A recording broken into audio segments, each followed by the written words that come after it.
kracht van beeld en beeldvorming. Joen hier aan tafel. Zondag is het naar je gezicht van het Jeugdjournaal. Kind wel moet iets, maar nog wel veilig het Squalplein oer. Ja, een heel tijd meer winkeliers die zetten foto's van dieven online en maken ze belachelijk op Facebook. Lector Sjoerd de Vries van de NL die vertelt waar de grens krek leidt op social media. Goejoen, dit is mint op de dag dat doping misschien wel heel dal net blijkt te werken. Did you ever take banned substances to enhance your cycling performance? Yes. Was one of those banned substances EPO? Yes. In all 7 of your Tour de France victories, did you ever take banned substances or blood dope? Yes. Was it humanly possible to win the Tour de France without doping? Not in my opinion. Het wie dus net mogelijk, zei Lance Armstrong. Nee, hij zegt dat hij denkt dat het niet mogelijk is. Hij denkt het, oké. Hij denkt, nou ja, Jo denkt het roze hoor. Ik zal je even introduceren. Sportpsycholoog Bram Brouwer van Mantrum, welkom. Vreed hoop jou aan de Universiteit van Heerlen te promoveren onder het onderzoek van de werking van EPO. Ja.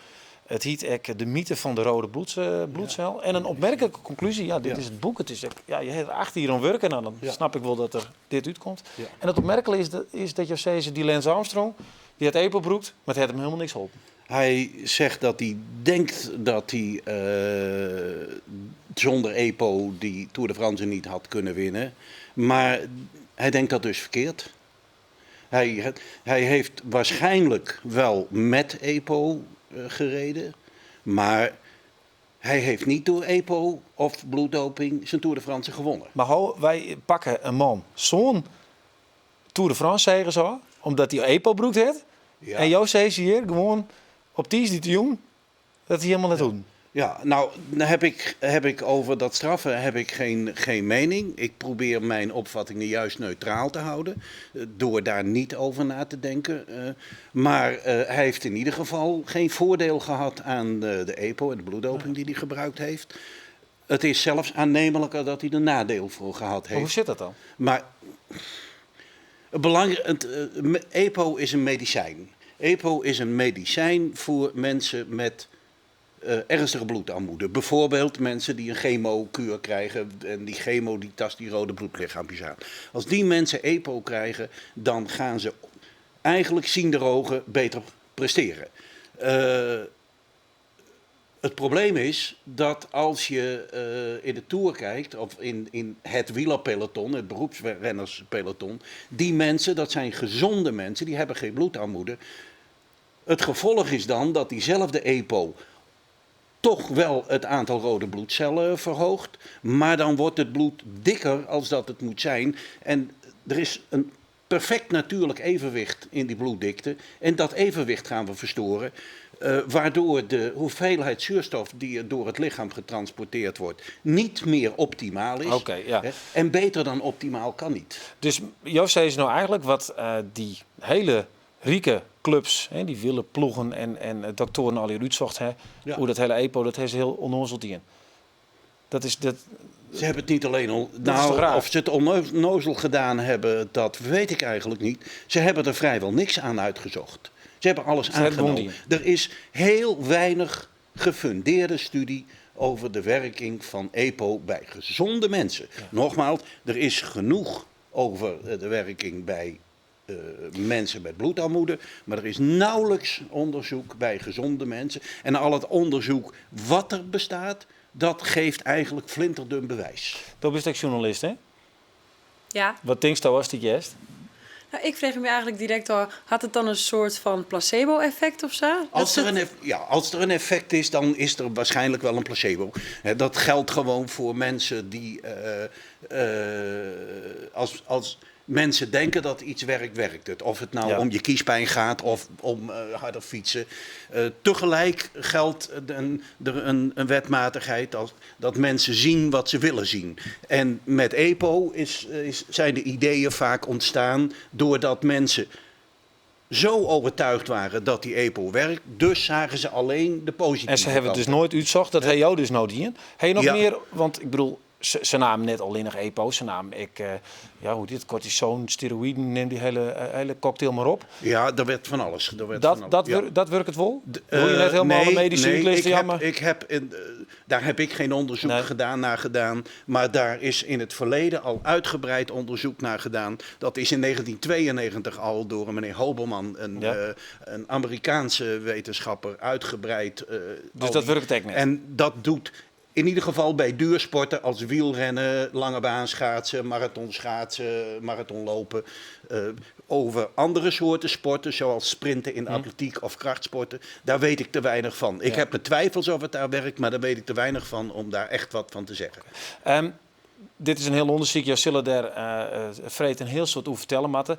Zult dit nou bij de gevestigde orde, bij de sporters, maar ook bij de dopingautoriteiten, hoe zult dit ontvangen worden? Nou, ze zijn er niet blij mee.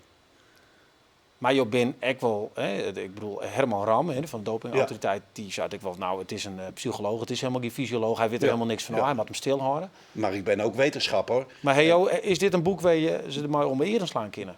Ja, nou, voor mij is het heel eenvoudig. Vanaf zaterdag ligt het in de boekhandel. En iedereen kan het kopen. En iedereen mag proberen wat ik beweer te weerleggen. Ik denk dat ze er moeite mee hebben, maar dat mag. Herman Ram, die heeft gewoon... die heeft een toko op te houden daar bij die dopingautoriteit. Dus die wil dit net weten? Nee, die wil dat niet weten. En renners willen het niet weten. Want ja, dan hebben ze al die jaren dat spul met alle risico's gebruikt. Nou, dan ben je wel het domste jongetje van de klas. En dat domste jongetje wil niemand zijn. Dus wil je niet accepteren. Op uitzonderingen voorbehouden. Ik had vorig jaar... Ik zal helaas afsluiten, Matt. Okay. Maar je hebt nog een heel soort te vertellen. We zullen afwachten of dit een rimpeling is in de viever. Of dat er een dikke brok in de viever is. Het zal aan mij liggen om die rimpeling in stand te houden. Ja, oké. Ja. Nou, tieren dank. Graag gedaan. Oké. Ja, nou, aanstaan dan zeggen wij hier hoe actrice Ted Roosendaal in Londen haar levensverdriet omzet in een nieuwe theatervoorstelling. Heel bijzonder daar. Ja, je zegt het ik heel iets vaker, dus we het nou over hebben, dat winkeliers die een beroep doen op social media voor het oplossen van winkeldiefstal.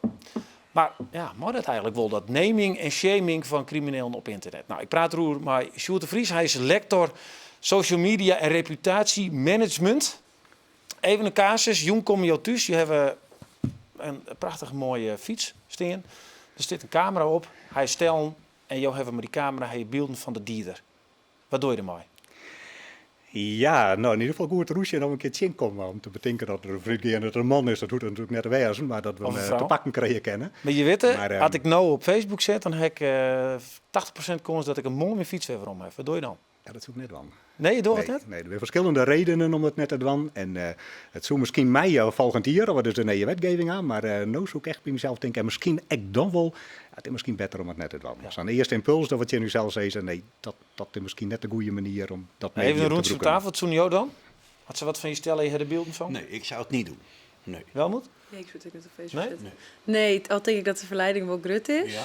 Maar ik zou het dan ook wel weer heel zielig vinden. Gewoon naar de politie brengen. Eerst naar de politie in en dan? Is dat de methode?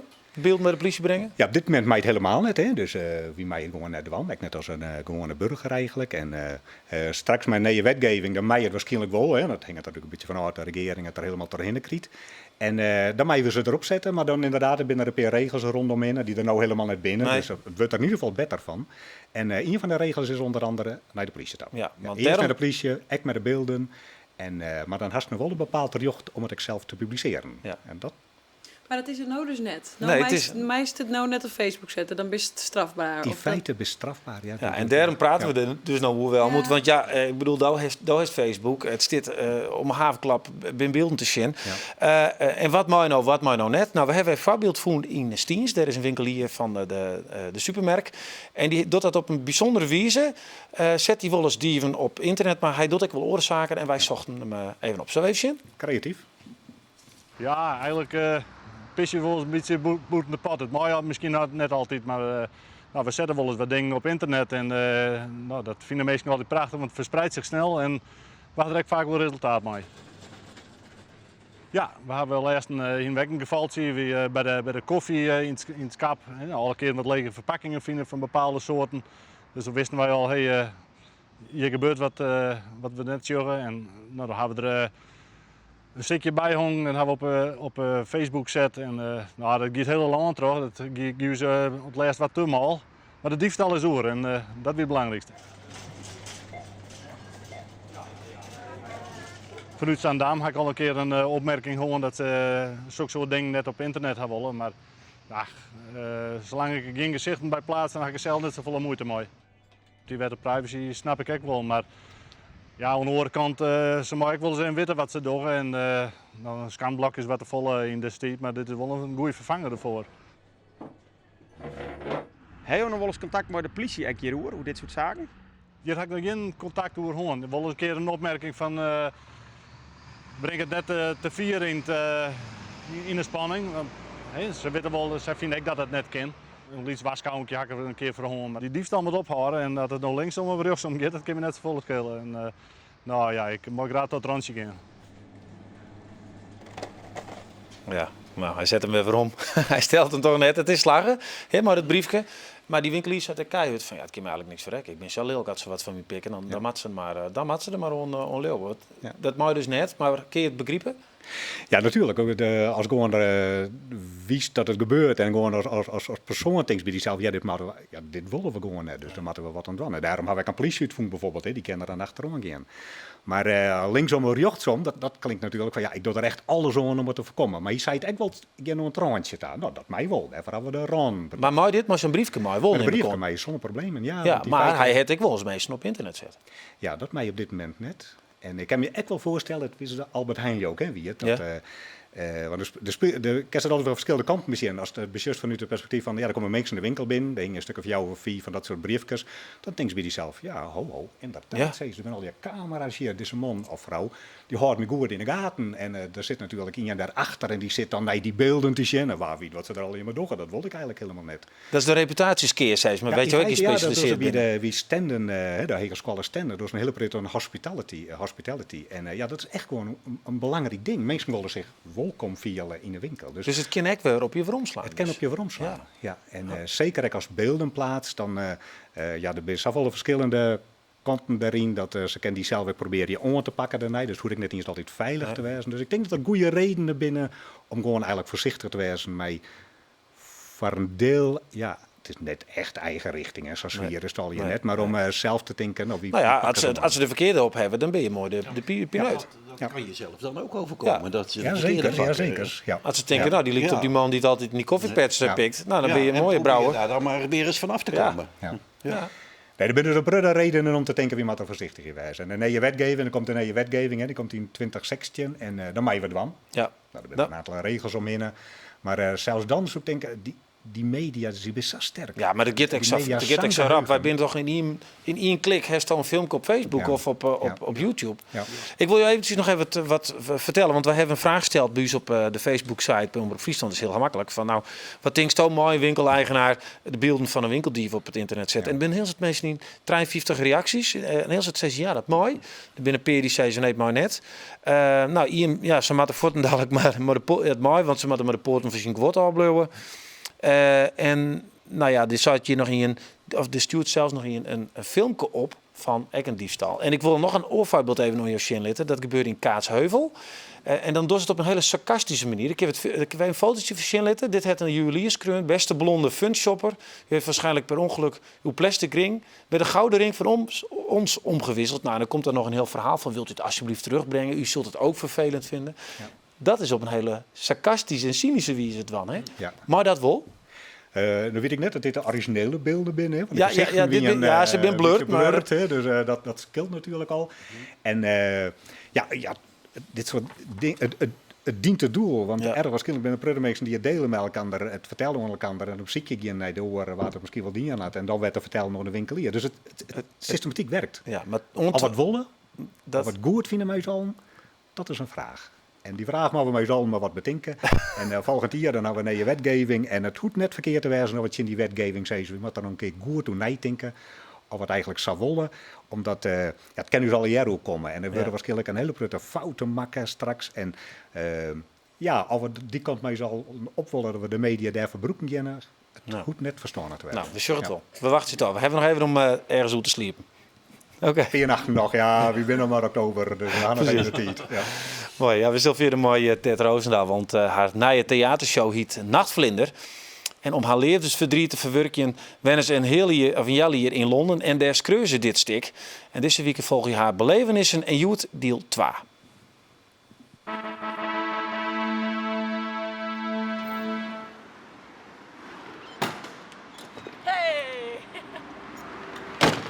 De sjoost er in één keer heel los uit, hè? Ja, hè? Dit is de London look. Toch helemaal voor te gaan van al mijn patroon ergens heen te gaan werd met IMI koer. Het is een soort geboorte. Het wist eigenlijk even we helemaal skin. So people's got to stand up and fight, demonstrate human rights, look to the east, because we're a nation of peace, we're a nation of beef, and on one world we speak.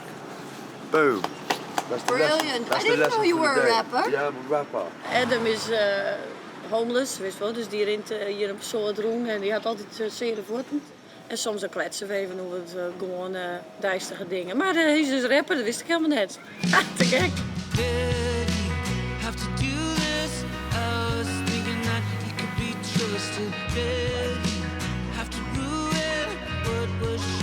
Dit is de Regent's Canal. En ik ben hier dus vlakbij dit kanaal. En wat het leuke is, Londen is natuurlijk een super grote stad, hè.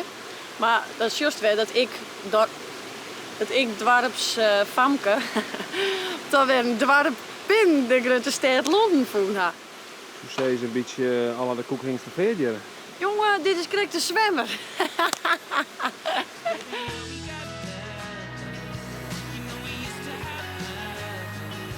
Ik denk wel dat het het dichtst bij jezelf bent als het dicht bij die gevoel blijft en de dingen dorst gelukkig van wist, die het goed vielen. En wil net zeggen dat het elke dag gelukkig wezen is, want ik voelde me sommige dagen en had ik hier in Londen weer, ik was dus heel ongelukkig, maar zelfs daar kon ik blij mee wezen, omdat ik dacht, nou ja, ik leef. Wist wel? Als de dingen feels, dan leest. So, okay, I'm jumping off and you can go on. All right, lovely to meet you. Thank you so much, Sally. Have a great day. Thank you. Maar ik denk dat het uiteindelijk overal kent hier. Dus als het nou Indonesië, Amerika of Londen was, hier, ik denk dat het erom gaat dat ik voort wie uit wat ik koer.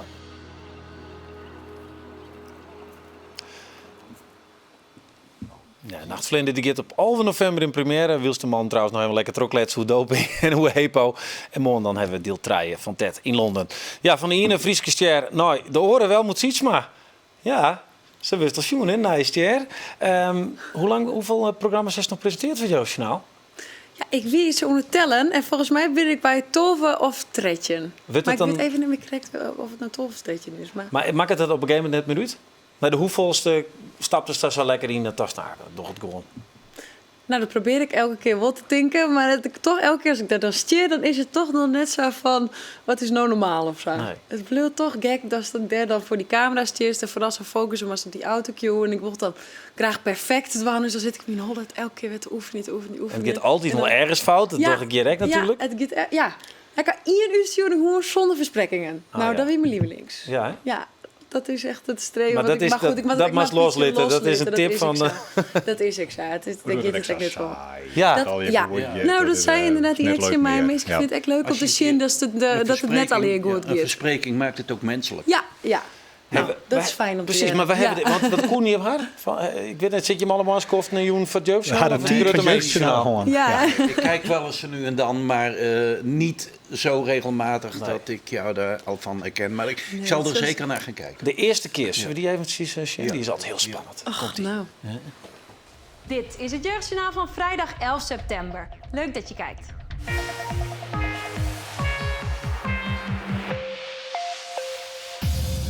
Ouders die ruzie blijven maken, ook nadat ze gescheiden zijn. Veel vertraging voor treinreizigers die langs station Utrecht moeten. En dat was hem alweer, mijn allereerste uitzending. Ik hoop dat jullie het leuk vonden, want morgen ben ik er weer. Doei! Die doei!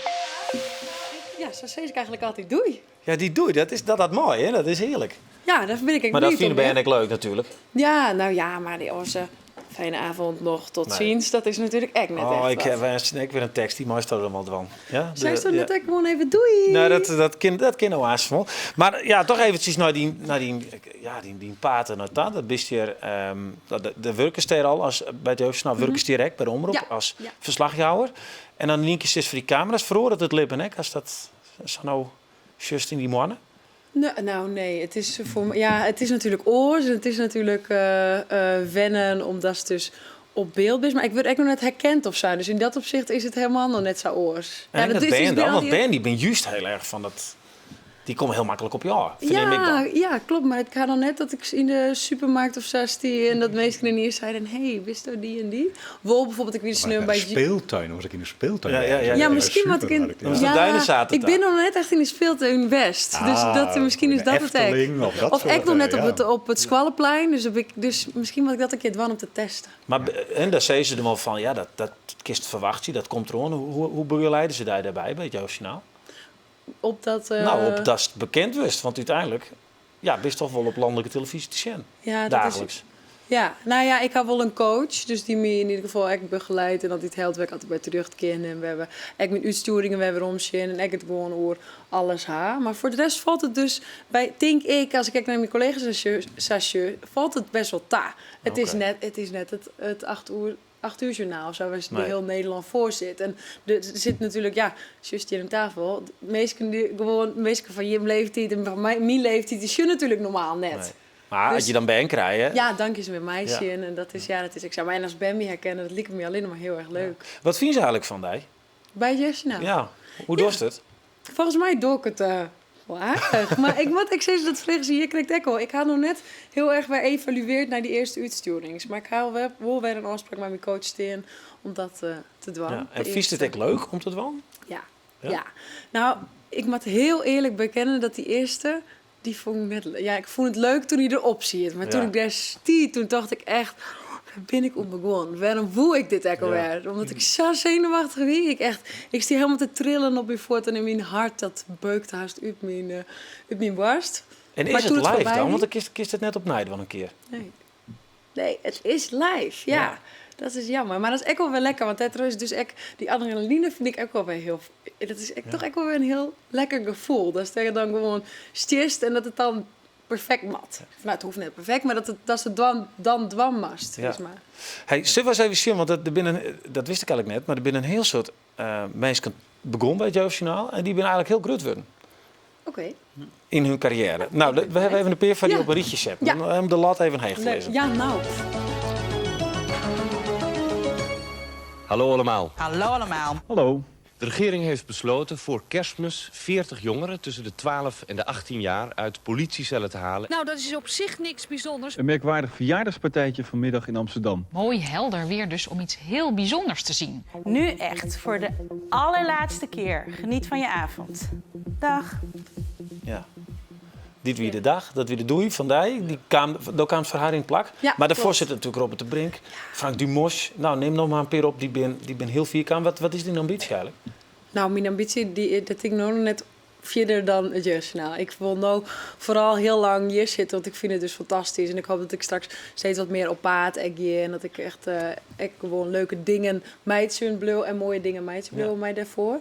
En dat is eigenlijk nooit het enige werk nou met mijn holle zit, omdat ik het dus gewoon echt fantastisch vind. Ja, maar dan heeft echt wel eens nooit toch oer.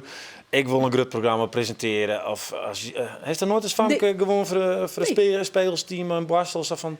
Nee, het is echt net zo dat ik dus altijd al een presentatrice voel. Of dat ik op televisie wil. Helemaal eigenlijk net. Het is zo, ik wil mooie verhalen meidje en graag mooie. Maar dat doet dus nou net als je de hele tijd voor die camera zit. Want ik moet eerlijk zeggen, ik zoek er niks om of je dit alleen nog maar in die camera zit. Dan kan ik nog weer een vraag stellen. Maar dat is dus het leuke, dat het een combinatie is. Ik kom net pas om 6 uur en dan ga ik even presenteren. En het is gewoon oerdijs, ben ik gewoon itersgroepmeidje. En ik ga door 12 keer in de week presenteren. En dan de orendagen ga ik nog onze paard. Dus het is echt een hele leuke combinatie. Ja. Oké. Gelukkig maar, hè? Want Ja. het is echt leuk, hè? Ambitie zijn. Een mooie verhalen, meidje. En, Ja. dan is dit in feite een situatie waarin er mooie verhalen mee Ja. kerst. Maar ja, er zoveel situaties waarin er mooie verhalen Ja, mee nee, dat is inderdaad zijn. Het is, en ik ben echt wel heel blij omdat ik die koers nog krijg dat daar erken. Ja. Dat het dus net zoals zij het alleen nog presenteren is, maar dat het echt gewoon... Ja. Nou ja, zoals bijvoorbeeld... Heeft er trouwens wel eens een eerke?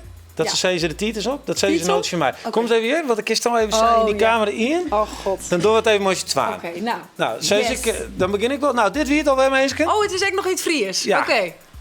Ja, dank voor het share. Oh, ja. Dit wie het alweer. Dank voor het zin. Nog lekker, Joen. Doei. Doei. Doei.